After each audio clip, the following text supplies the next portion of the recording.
But we saw with I guess the Bangladesh middle order. কিউইদের মাটিতে টি-20তে জয়ক্ষরা কাটানোর পর প্রথমবারের মতো সিরিজ জয়ের দারুণ সুযোগ ছিল নাজমুল হোসেন শান্তদের সামনে। ব্যাটিং ব্যর্থতায় সেই সুযোগ হাতছাড়া হলেও অন্তত সিরিজ হারেনি সফরকারীরা।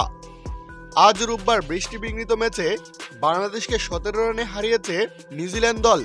ফলে 1-1 ব্যবধানে টি-20 সিরিজ ড্র করেছে তারা।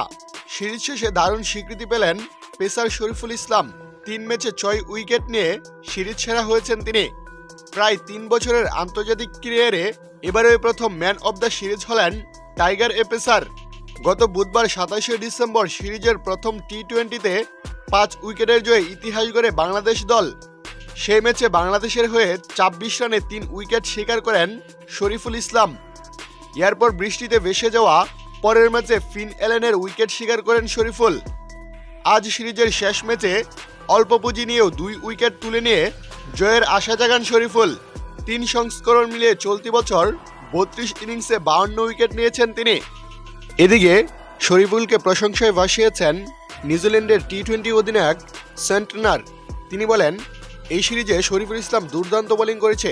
আমার মনে হয় বাংলাদেশের সব পেসারদের মধ্যে শরীফুল ইসলাম 1 নম্বরে থাকবে। সে দুর্দান্ত বোলিং করেছে।